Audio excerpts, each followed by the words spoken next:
Moving on to our next group, this is Agroforestry and Tree Planting. It's a group of 2 team members from West Africa representing Cameroon and Ghana. Both are CSC alumni. Our presenters today will be Emmanuel Suka, and answering questions will be Isaac Makponga. Over to you. Yeah, I'm Emmanuel Suka from Southern Cameroon, and my co-presenter is Isaac Makponga from Ghana. Our topic for today is rising deforestation and bushfires in forest-dependent communities in sub-Saharan Africa under severe climate conditions. We will be using agroforestry and tree planting to resolve this issue. Next slide. So the actual challenge is that deforestation and bushfires is the greatest problem in sub-Saharan Africa, with northern sub-Saharan Africa contributing over 25% to the global carbon emissions, and over 65% of sub-Saharan population is rural and made up of smallholder farmers, with contributing about 23% of the GDP, which is coming from agriculture. And this means that there's continuous agricultural expansion and increasing deforestation and bush fires. There's also lack of climate smart agricultural methods, inadequate land use planning and governance, lack of tree planting culture, lack of training, increased deforestation and bush fires. And this is causing great impact on the global food security, ecosystems, rural livelihoods, and climate variability. For example, Cameroon has been rated as the largest timber producer in sub-Saharan Africa, with high abusive land use, and have lost about 92% of its coastal forests. And the Red Path Cameroon project has projected that by 2030, deforestation will double, and that will increase emissions to about 1.8 gigatons of CO2 emissions, and loss of over 675 species and more than 10% habitats and 55 threatened species.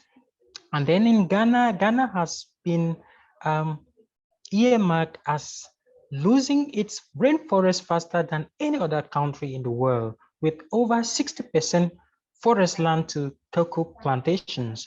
Ghana has lost in the past 10 years over 136 thousand hectares of natural forest, equivalent to about 82.2 megatons of CO2 emissions. Next slide, please. Yeah, our solution we propose against this backdrop of rising deforestation and bushfires and loss of livelihoods and community vulnerability, forest degradation and poverty, food scarcity, climate variability, etc., trees have received very little attention in current climate change debates. And also previous and policies and guidelines for sustainable forest management fail due to lack of an integrated approach and a holistic implementation system. So we propose a policy that is crafted into an integrated landscape approach that is composed of agroforestry and tree planting. It is crafted and will be implemented through a democratic process of consensual integrated land use agroforestry and tree planting system. It is an interactive and supports local governance and involves all stakeholders in the identification of problems and then adaptability for sustainability, sustainable management, development. Also, the project is designed according to local context using affordable materials, local expertise with 10 recommended 1 minute policies, remaining. Strategies. It has a budget of over $22,000 and is envisaged to impact over 300 million people. Next slide, please.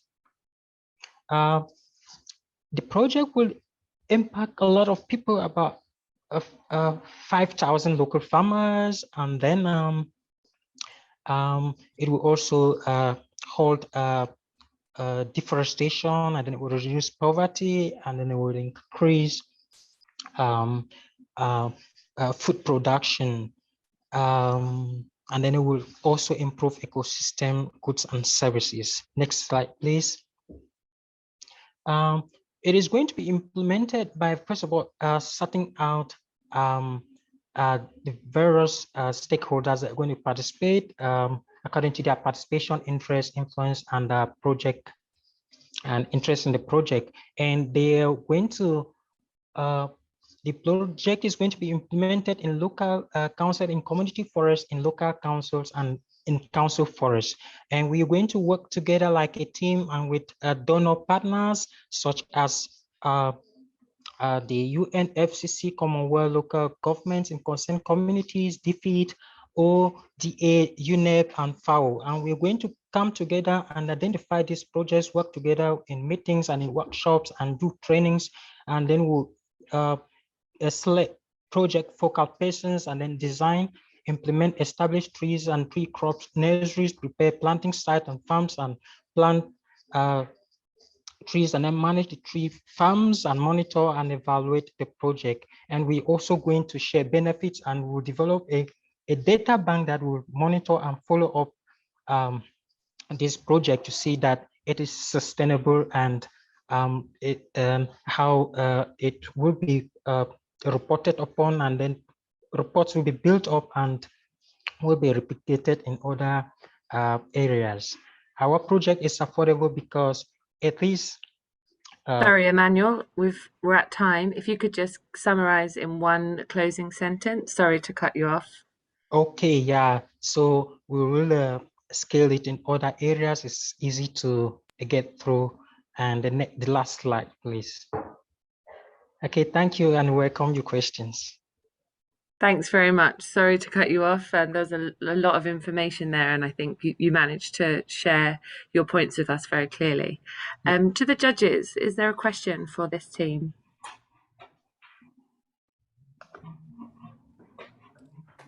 I had I had one question for Emmanuel. It was actually related to some of the content in the slide deck you presented. I think on one slide you talked about impacting, was it 300 million people? Yeah. And then in the next slide, you talked about a much smaller number of farms that were going to be impacted. So could you just explain why those two numbers are different, and how you are going to achieve that impact at scale when you're only working with quite a small number of farms, from what I understood? Yeah, this 5,000 are the number of farms and farmers. So we are working on a scale of scaling it on a scale of 3 to get this number up to 300 million. And Ghana, that is the pilot place for this project, has over 300 million people there. And if we shift it to Cameroon, then you see that the 300 million is even small. So we are talking about the short-term impact that will give about 5,000 farmers employment and other groups. And then when we scale this project and adapt it in other areas like in Cameroon, I think the number is going to quadruple. Okay, thanks very much. Yeah.